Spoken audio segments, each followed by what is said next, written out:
He left me alone on our wedding night, and when he returned at dawn, he wasn't the same person. September 15th was supposed to be the happiest day of my life. I'd waited 37 years for this moment. 37 years of watching friends get married, of being the perpetual bridesmaid, of first dates that went nowhere and relationships that fizzled out. 37 years of my mama asking when I was going to settle down, of pitying looks at family reunions, of wondering if maybe I was just meant to be alone. Then I met Damon. Damon Carter was everything I'd been looking for. Successful, he owned a consulting firm that helped small businesses with their finances. Handsome, 6 feet 2 inches, dark-skinned, with a smile that made my stomach flip. Attentive, he sent good morning texts, remembered little details, planned thoughtful dates. And most importantly, he seemed ready. Ready for marriage, for commitment, for building a life together. We dated for 18 months before he proposed. On the beach in Hilton Head, at sunset, with a ring that must have cost 3 months' salary. It was perfect. He was perfect. Simone, he'd said, down on one knee in the sand, I've been waiting my whole life for you. Will you marry me? I'd said yes before he even finished the question. The wedding was everything I'd dreamed of. The church ceremony at First Baptist was packed with at least 200 people. My dress, a stunning mermaid gown with lace sleeves and a cathedral train, made me feel like royalty. When I walked down that aisle on my father's arm, I saw Damon waiting at the altar, actually crying. You look beautiful, he mouthed as I got closer. The ceremony was perfect. We said our vows, exchanged rings, kissed as husband and wife while the church erupted in applause. The reception at the historic mansion downtown was magical. Dancing, laughter, speeches that made everyone cry.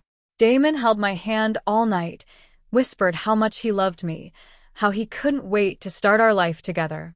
Around 10 p.m., we said our goodbyes.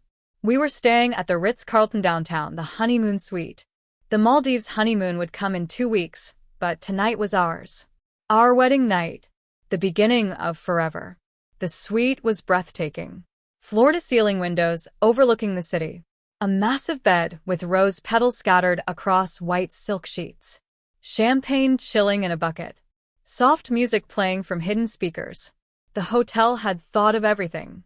Mrs. Carter, Damon said, sweeping me into his arms as we crossed the threshold. He set me down gently, kissed me deeply. I can't believe you're finally my wife.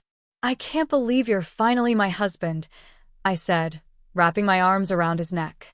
I love you so much. I love you too, baby. More than anything. He kissed me again, then pulled back. Let me get us some champagne. We should toast. I went into the bathroom to change.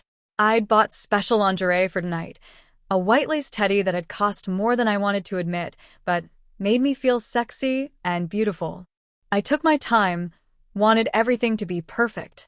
Let down my hair from the elegant updo, let the curls fall around my shoulders. Touched up my makeup. Spritzed on the perfume Damon loved. When I came out of the bathroom, ready for the most romantic night of my life, Damon was on his phone. Yeah, I know, he was saying, his back to me.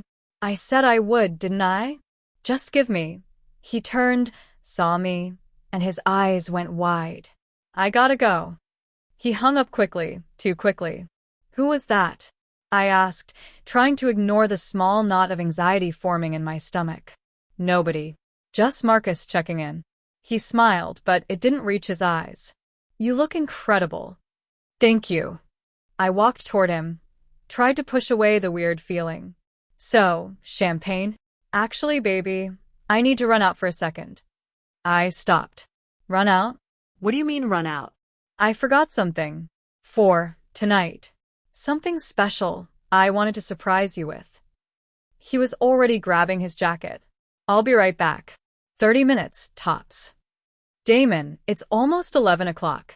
Can't it wait until tomorrow? It's important. He kissed my forehead, not my lips. I promise I'll be right back.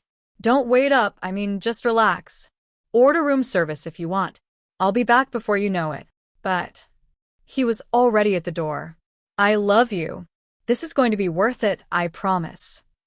And then he was gone. I stood there in my expensive lingerie, in our honeymoon suite, alone on my wedding night, staring at the closed door. What had just happened? I called him immediately. It went to voicemail. I called again. Voicemail. Texted. Damon, what's going on? Where did you go? No response. I tried to rationalize it. Maybe he really did forget something. A special surprise. Maybe he was getting more champagne, or flowers, or something. It was weird, yes, but maybe he just wanted tonight to be perfect. I poured myself a glass of champagne. Drank it. Poured another. Turned on the TV. Flipped through channels without seeing anything. 11:30 came and went. Midnight. I called him 5 more times. All voicemail. Texted. I'm getting worried. Please call me. Nothing. At 12:45 a.m., I called Marcus, his best man. Simone? Hey, congrats again. Is Damon with you? What? No. Why would he be with me? Aren't you guys? He left. About 2 hours ago. Said he had to get something. He won't answer his phone. Silence.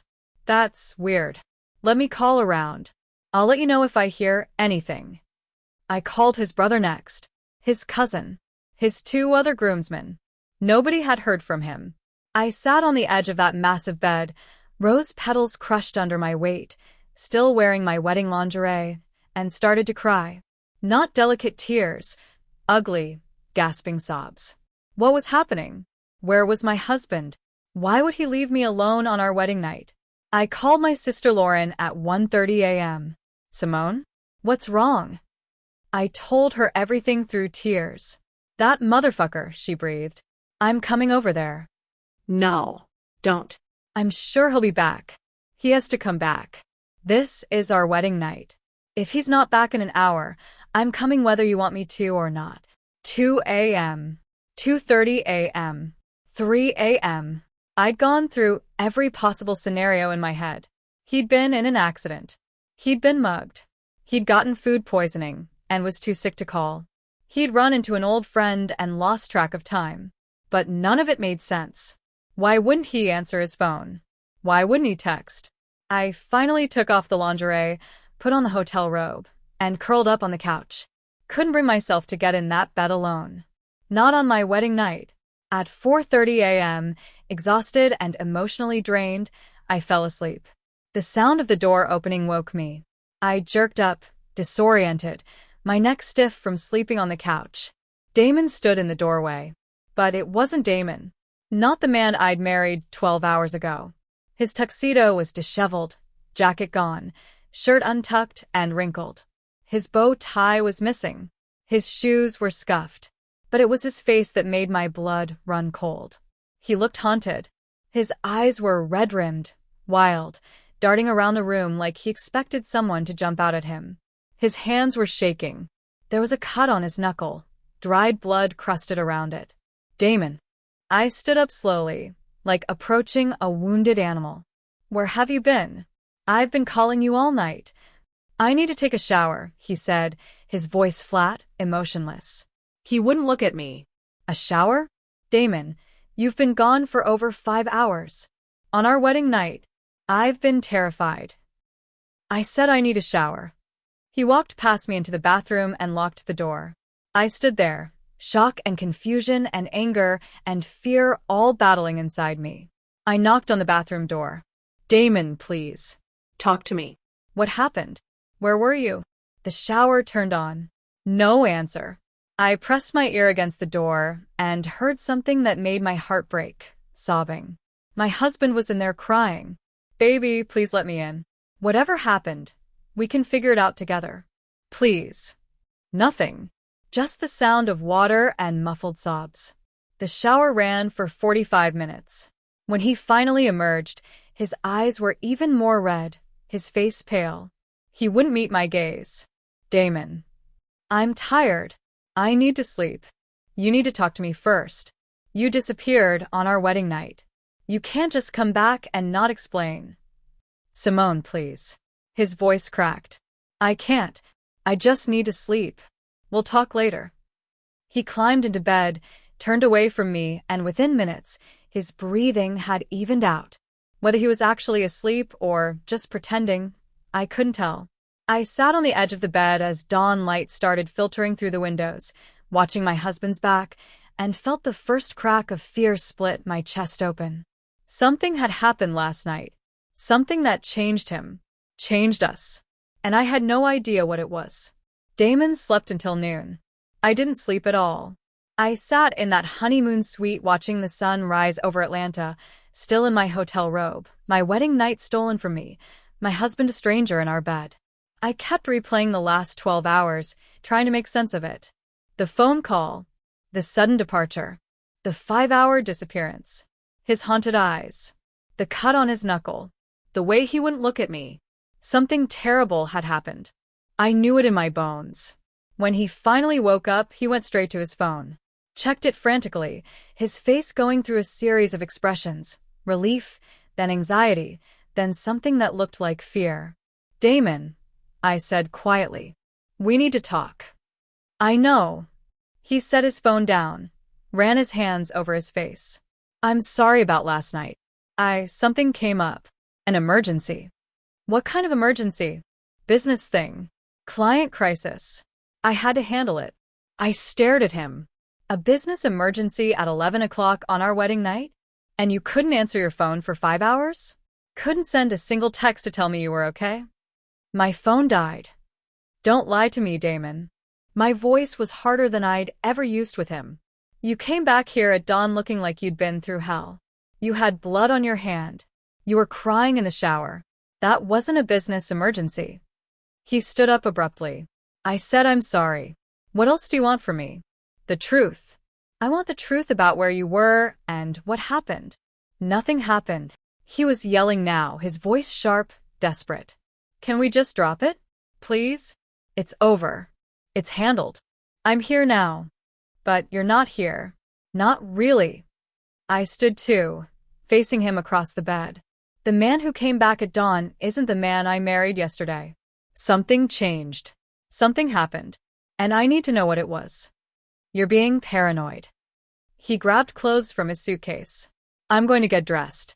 We have brunch with our families in an hour. Can we please just get through today?"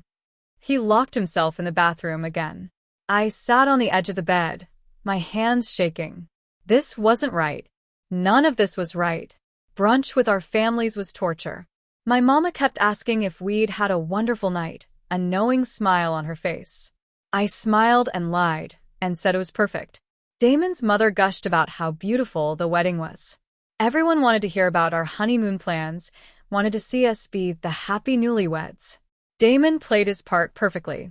Held my hand, kissed my temple, smiled and laughed at all the right moments.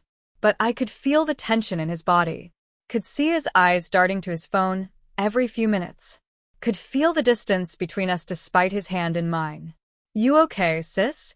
my sister Lauren whispered when Damon went to the bathroom. "You seem off." "I'm fine," I lied. "Just tired." She looked at me skeptically, but didn't push. After brunch, we went home, to the condo we'd moved into together 3 months ago, the place that was supposed to be our newlywed nest. Damon immediately went to his office and closed the door. I stood in the living room, still in yesterday's makeup, because I hadn't had the energy to wash my face, wearing the same clothes I'd changed into at the hotel, and felt completely lost.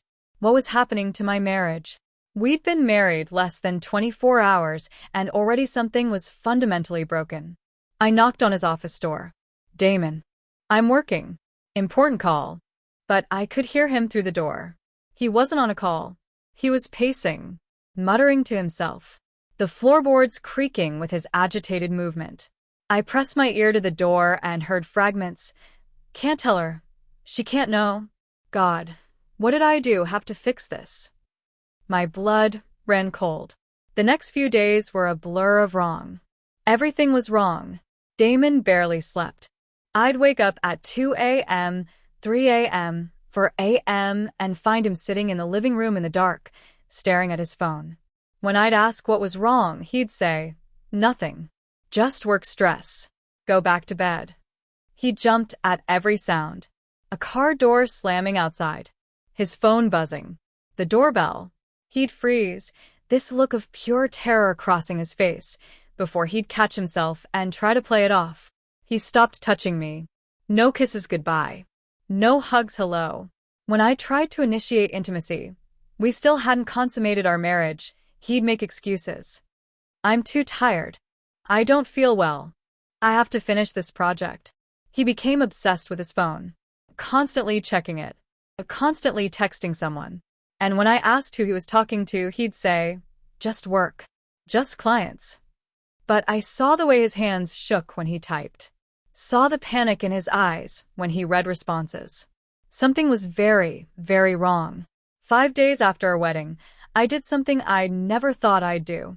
While Damon was in the shower, I grabbed his phone. It was locked, of course. But I knew his passcode, or at least, I knew what it used to be. Our anniversary. 0915. It didn't work. He'd changed it. Changed it sometime between our wedding and now. My hands shook as I tried his birthday. His mother's birthday. Random combinations. Nothing worked. What are you doing? I spun around. Damon stood in the bathroom doorway, water dripping from his hair, a towel around his waist, his face a mask of fury. I was just. You were going through my phone. He crossed the room in 3 strides, snatched it from my hands.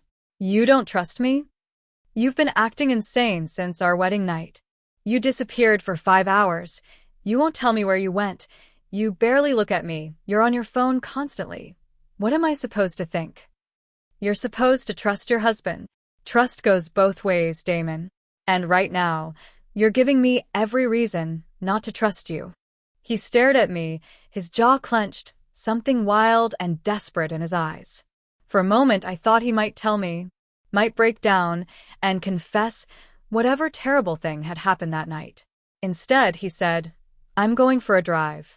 I need to clear my head. Damon. But he was already getting dressed, grabbing his keys, walking out the door. I stood in our bedroom and felt our marriage crumbling around me. I called my sister. Something's really wrong, Lauren. Really, really wrong. Tell me everything. I did. All of it. The wedding night disappearance. His behavior since. The secrecy. The phone obsession. The distance. Girl, Lauren said carefully, you know what this sounds like, right? Don't say it. He's either having an affair or he's into something illegal. Those are really the only options. We've been married for less than a week, which makes it even more suspicious. Simone, you need to find out what's going on. You can't just ignore this. How? He won't talk to me. He changed his phone password. He disappears for hours and won't say where he's been. Then you investigate. Check the bank accounts. Check his computer. Check his car. Something happened that night, and you deserve to know what. After we hung up, I sat with that. The idea of investigating my own husband. It felt like a betrayal. Like I was the one doing something wrong. But wasn't his secrecy a betrayal too? Wasn't leaving me alone on our wedding night a betrayal? I opened my laptop and logged into our joint bank account, the one we'd set up 2 months ago to handle household expenses. My heart stopped. There was a withdrawal from the night of our wedding. 11:47 p.m. $15,000. Cash. $15,000. Withdrawn from an ATM in East Atlanta at almost midnight on our wedding night. I sat there staring at the screen, my mind racing. What would he need $15,000 in cash for? What emergency requires that much money at midnight? I checked his personal account, the one I technically shouldn't have access to, but he'd written his login information in our shared household planner months ago. Another withdrawal. $25,000. Same night. 12:15 a.m. Different ATA. $40,000. Gone in the span of half an hour. I felt sick. Literally sick. Ran to the bathroom and threw up. What had he done? Gambling debts? Drugs? Blackmail? When Damon came home 2 hours later, I was waiting in the living room with printouts of the bank statements. Sit down, I said. My voice was calm, but inside I was screaming. Simone. Sit. Down. He sat. I slid the papers across the coffee table. Explain this. His face went white, then red, then white again. You went through my bank accounts? Our bank accounts. We're married. And you withdrew $40,000 on our wedding night. The night you disappeared. The night you came back looking traumatized. So, yes, I went through the accounts. Now explain. He stood up, started pacing. I can't. You can't or you won't. Both. I can't explain because… He stopped himself, ran his hands through his hair. Just trust me. Please. I had a good reason. A good reason to take $40,000 in cash at midnight on our wedding night? A good reason to lie to me every day since? A good reason to turn into a completely different person? I stood too, my voice rising. What did you do, Damon? What did you get us into? There is no us in this. This is my problem. I'm handling it. We've been married for 6 days. There's only us now. Whatever you're dealing with, I'm dealing with too. That's what marriage means. You don't understand. Then make me understand. I was screaming now, all the fear and confusion and hurt of the past week exploding out of me. Tell me what happened. Tell me where you went. Tell me what you spent that money on. Tell me why my husband became a stranger the moment we said I do. I can't. He was screaming too, tears streaming down his face. I can't tell you, because if I do, you'll leave me. And I can't lose you, Simone. You're all I have. You're losing me anyway. Every day you keep lying. Every day you shut me out. You're losing me. At least give me the truth. Give me the chance to decide for myself if I can handle it. He collapsed onto the couch, his head in his hands, sobbing. I'm so sorry. I'm so sorry. I ruined everything. I sat down next to him, my anger deflating into exhaustion. Tell me. Please. Whatever it is, we can figure it out together. But I can't fight an enemy I can't see. He was quiet for a long moment. Then, so quietly I almost didn't hear. I have a gambling problem. The words hung in the air between us. What? Gambling. Poker, mostly. High-stakes games. Underground places. I've been doing it for years. Before we met, I thought I had it under control. Thought I'd stopped. But his voice broke. The night of our wedding, I got a call. From the man who runs the games. Said I owed him money. A lot of money. From a game 2 months ago. Said if I didn't pay by midnight, he stopped. He'd what? He'd hurt you. Come after you. He knew where we were staying. Knew everything about you. About us. Said the wedding was beautiful, by the way. Said it would be a shame if something happened to the bride. My blood turned to ice. So I left. Withdrew every dollar I could access. Met him at one of his locations. Paid what I owed, plus interest. $40,000 to keep you safe. To keep us safe. I couldn't breathe. Couldn't process what I was hearing. You have gambling debts? With dangerous people? And you didn't tell me? Before we got married, before I tied my life to yours, you didn't think that was information I needed to know. I thought it was over. I hadn't played in 8 months. I was clean. But apparently, I'd missed payments on that last debt, and he looked at me, his eyes pleading. I was protecting you. I didn't want you to worry. Didn't want you involved in my mess. Involved? Damon, I am involved. I'm your wife.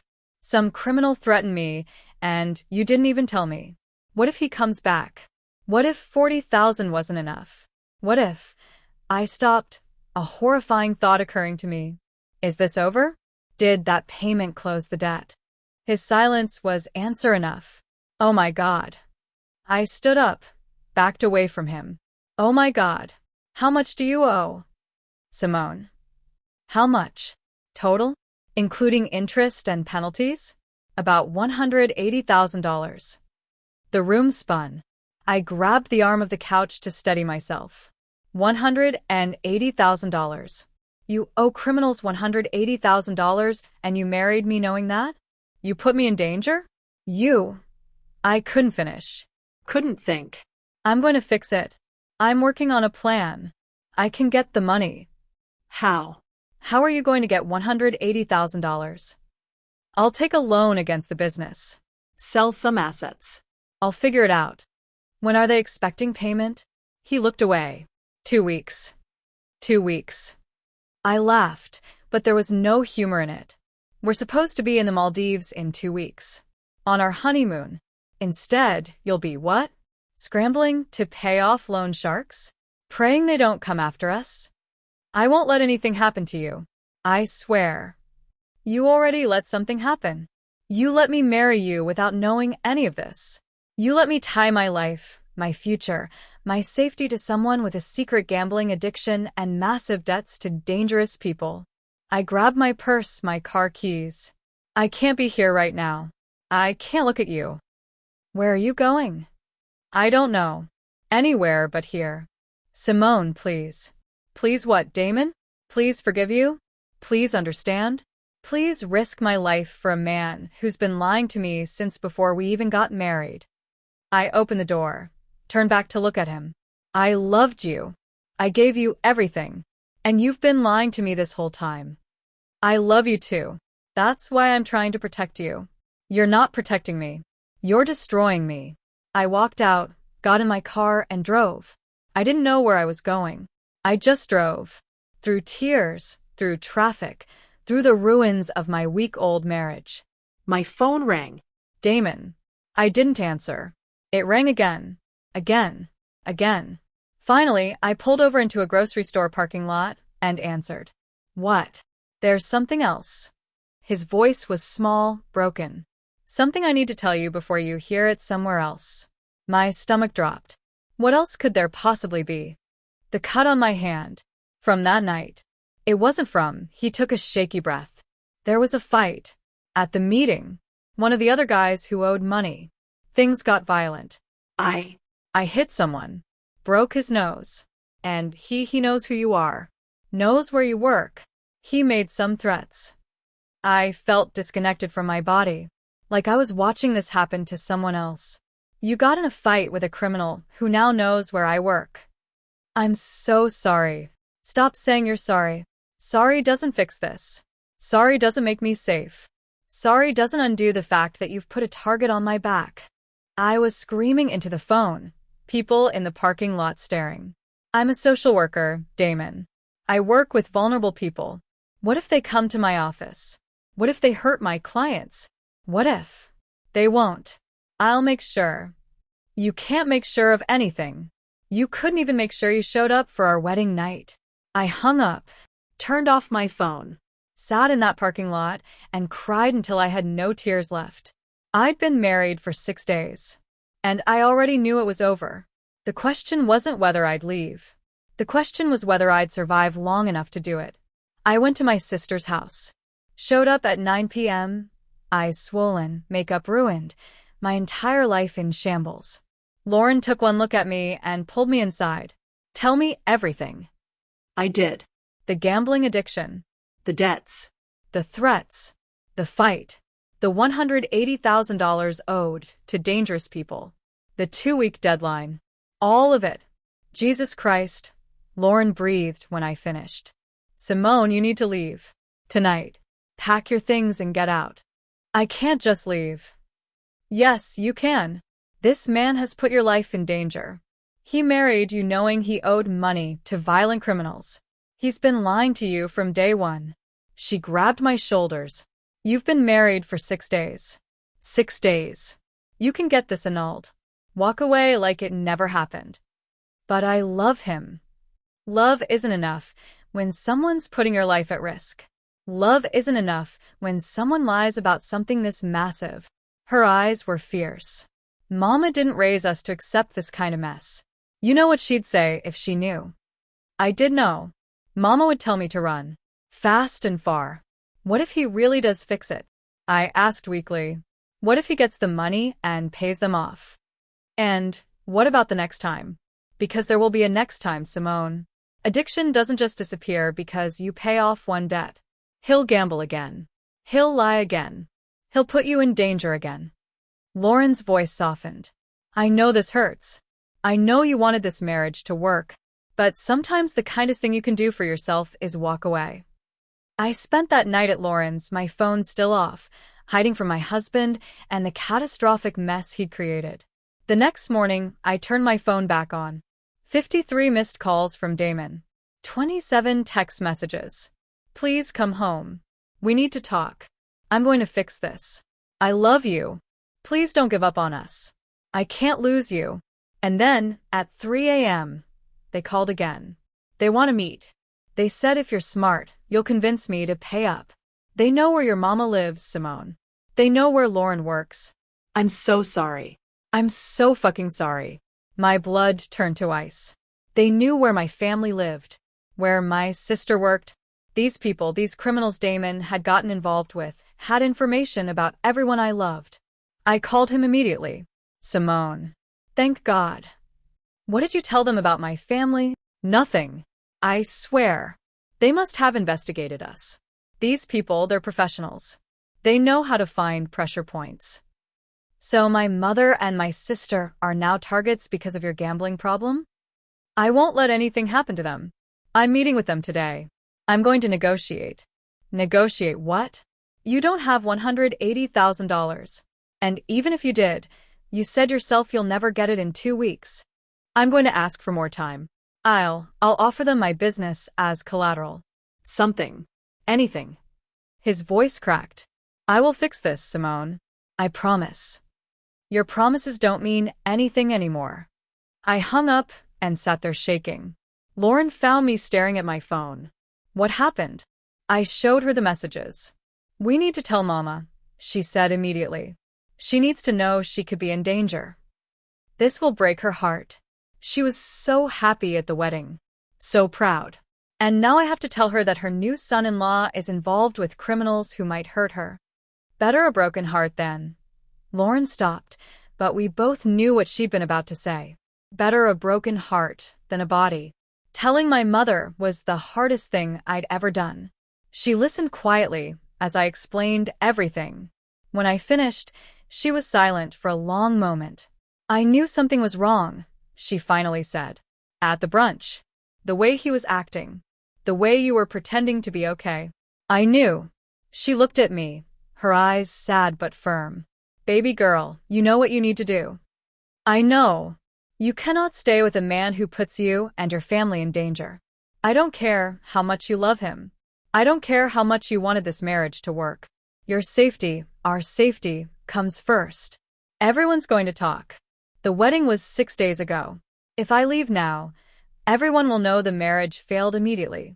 They'll gossip. They'll judge. Let them talk, Mama said fiercely. Let them judge. Their opinions don't pay your bills or keep you safe. You're 37 years old, Simone. You've spent your whole life worried about what people think, about being the good girl, about doing everything right. And where has that gotten you? Married to a man with a secret addiction who's put your entire family at risk. She grabbed my hands. Listen to me. You are not a failure for leaving. You are not weak for walking away. You are smart.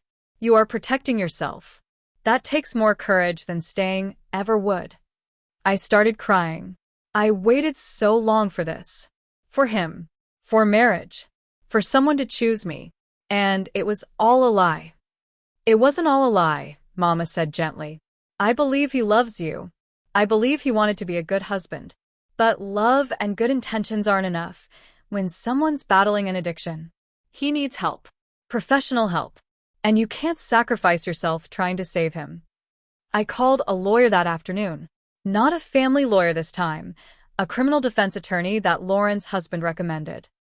I need to understand my legal exposure, I told him. If my husband owes money to criminals and can't pay, am I liable? Can they come after my assets? My family? Attorney Marcus Webb was in his 50s, with the kind of calm demeanor that came from years of dealing with people in crisis. He listened carefully, took notes, asked clarifying questions. First thing, file for an annulment immediately, he said. In Georgia, if a marriage is less than 30 days old and you can prove fraud or concealment of material facts, you can get it annulled. His failure to disclose a gambling addiction and massive debts to dangerous individuals before the marriage would qualify. What about the threats? The people he owes money to. They have no legal claim on you. You're not responsible for debts he incurred before the marriage. However, he paused. These aren't people who care about legality. If they've threatened you and your family, you need to take it seriously. File a police report. Document everything. Get restraining orders, if possible. Against who? I don't even know these people's names. Against your husband. I stared at him. A restraining order against Damon? He's the one who brought these people into your life. The restraining order protects you legally and sends a clear message that you're separating yourself from his situation. It might also make these people realize that using you as leverage won't work. It felt surreal. A week ago, I'd been dancing at my wedding reception. Now I was discussing restraining orders against my husband. Do it, I said. File for the annulment. I'll handle the police report. One more thing, Marcus said. Don't go back to that condo. Not alone. If you need to get your things, bring police escort. If he's desperate enough, if these people are pressuring him enough, there's no telling what might happen. Fear coiled in my stomach. You think he'd hurt me? I think desperate people do desperate things. I think addiction makes people act out of character. I think you should err on the side of caution. The police report was humiliating. Sitting in a cold room at the precinct, telling a bored-looking officer that my husband of 6 days owed money to criminals who'd threatened my family. Do you have proof of these threats? The officer asked. Text messages. He told me about them. So you haven't been directly threatened? No, but... And you don't know the names of these alleged criminals? No, but my husband. Ma'am, without direct threats to you, without names, without evidence, there's not much we can do. We can file a report, but unless something actually happens. So, you're saying I have to wait until they hurt someone before you'll do anything? The officer's face softened slightly. I'm saying that allegations of gambling debts aren't typically a police matter unless there's evidence of a specific crime. If you or your family members receive direct threats, call 911 immediately. If you see suspicious people around your home or workplace, call us. But right now, based on what you're telling me, we don't have enough to act on. I left the police station feeling helpless and exposed. That night, Damon showed up at Lauren's house. He looked terrible, like he hadn't slept in days. His eyes were bloodshot. He'd lost weight. His clothes were wrinkled. Simone, please. I need to talk to you. You need to leave, Lauren said from the doorway. Now. This is between me and my wife. Your wife is filing for an annulment. She's also considering a restraining order. So, unless you want the police here, I suggest you go.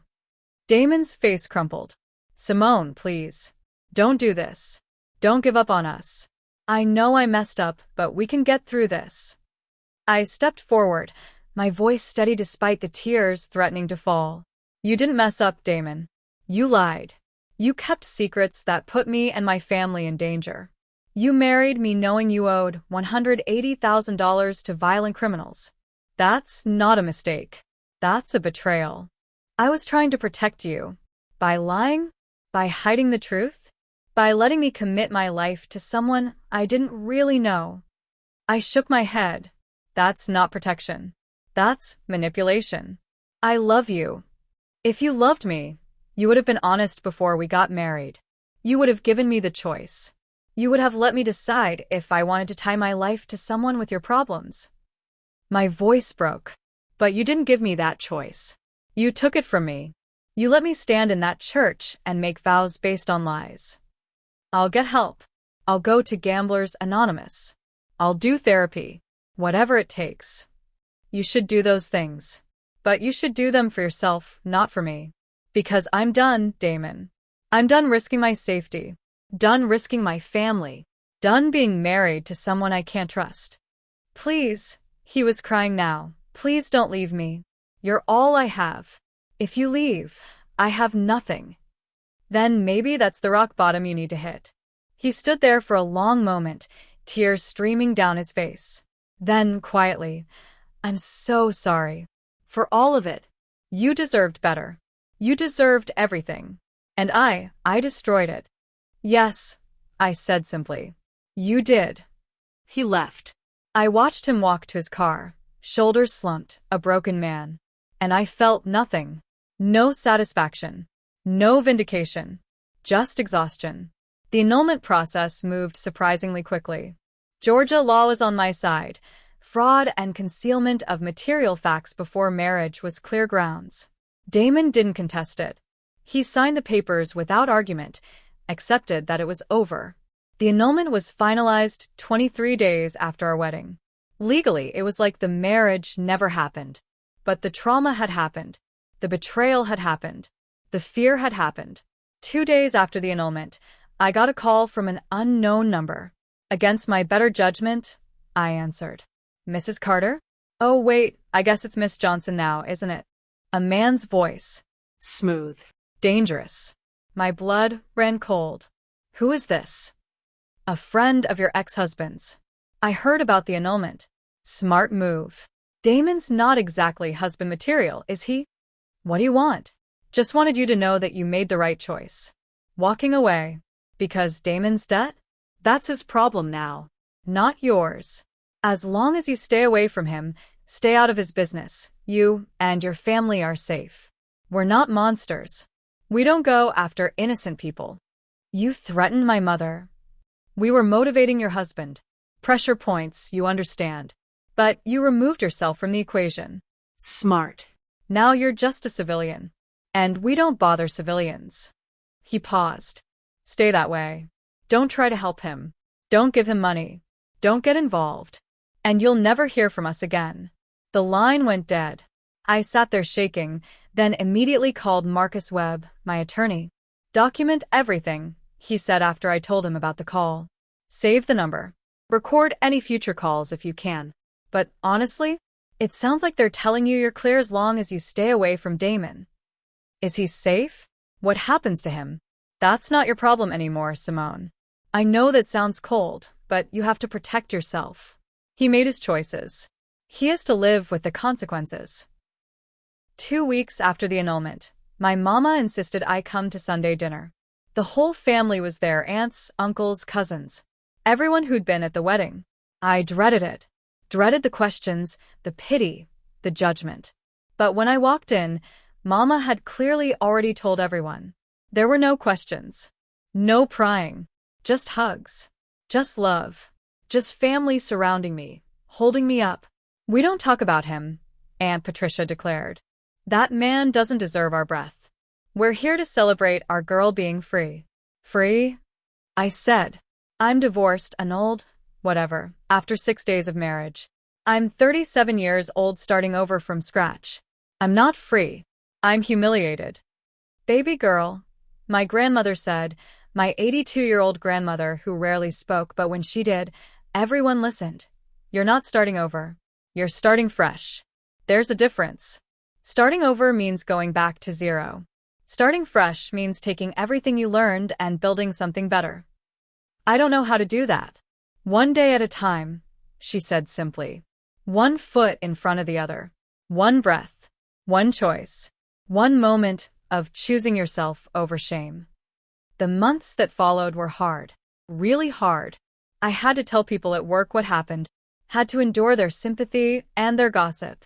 Had to answer questions about why I was back so soon after a wedding, why I wasn't wearing my ring, why I looked so tired. I started therapy. Found a therapist who specialized in trauma and betrayal. Dr. Reeves helped me understand that what I'd experienced was a specific kind of trauma, the shattering of reality, the discovery that the person you thought you knew never really existed. You're grieving multiple things, she told me. The marriage, yes, but also the future you imagined.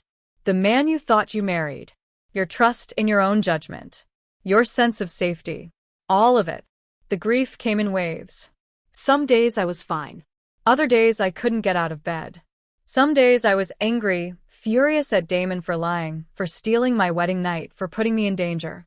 Other days I just felt sad. Sad for him. Sad for me. Sad for the love that could have been if he'd just been honest. I heard through mutual friends that Damon had filed for bankruptcy. That he'd lost his business. That he was living with his mother. That he was, supposedly, finally getting help for his addiction. I felt bad for him. But I also felt relieved. Relieved that his problems were no longer mine. Relieved that I'd gotten out before I got pulled down with him. 6 months after the annulment, I did something I never thought I'd do. I went on a date. His name was Malcolm. He was a teacher, divorced himself, father of a 10-year-old daughter.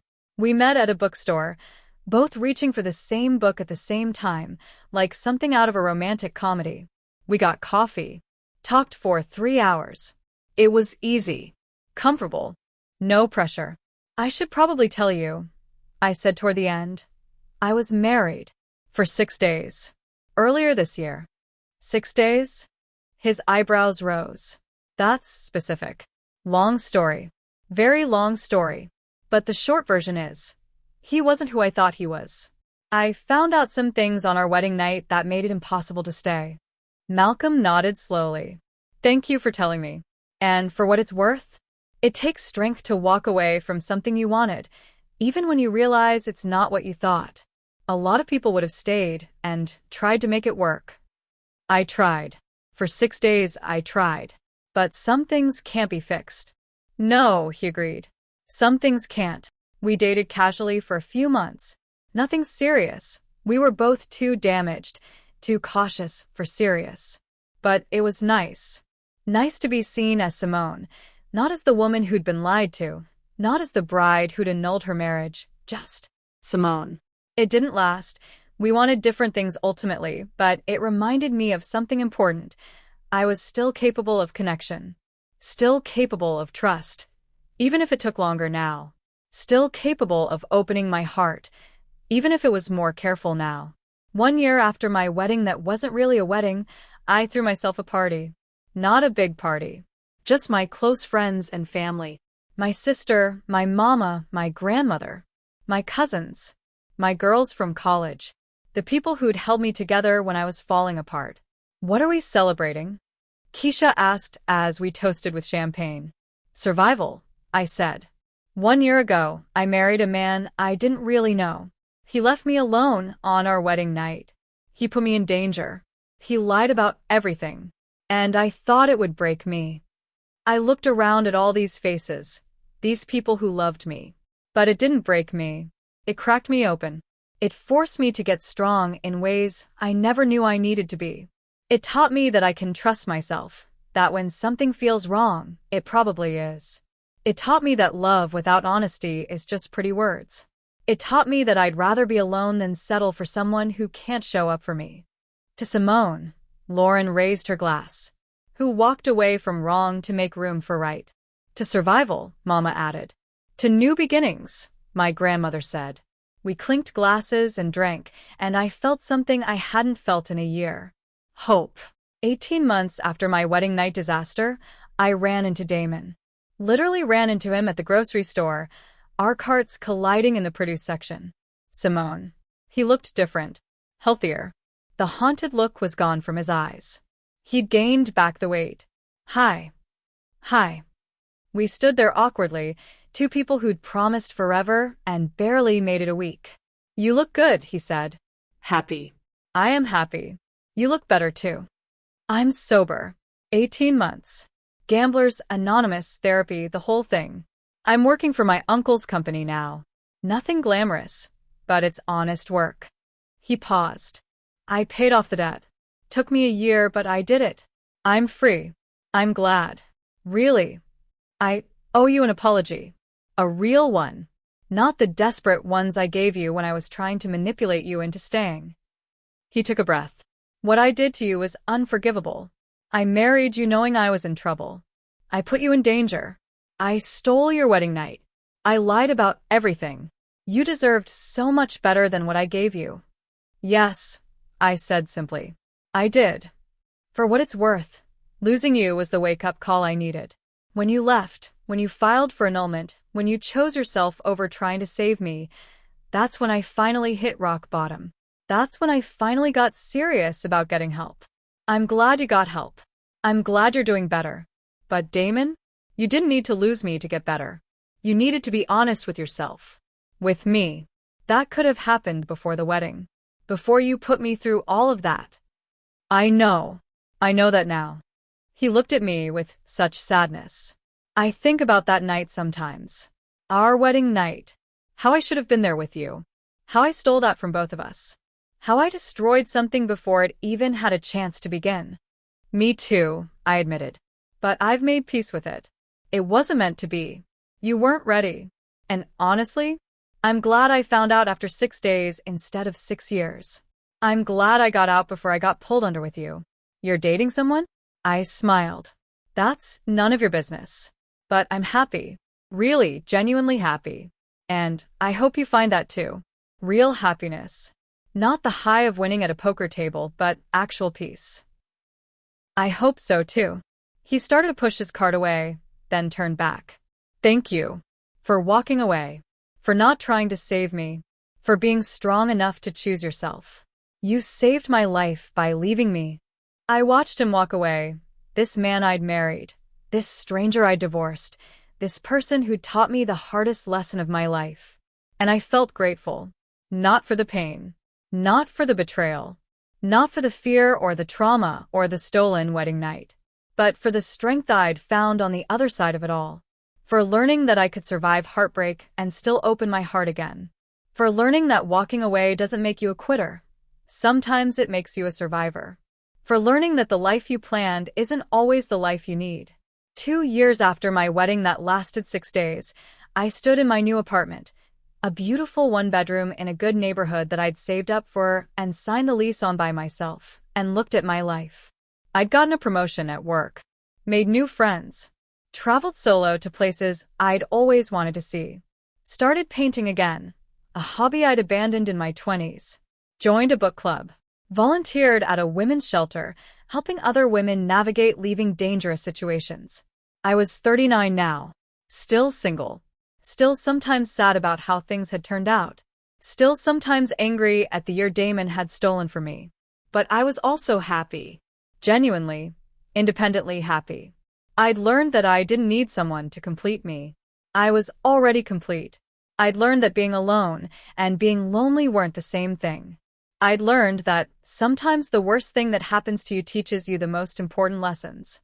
My wedding night, I'd been left alone in a honeymoon suite, waiting for a husband who'd chosen addiction over me. Now, I went to sleep every night in my own bed, in my own space, with my own peace of mind. And that was better than any fairy tale ending could have been. Because I'd saved myself. And that made me the hero of my own story.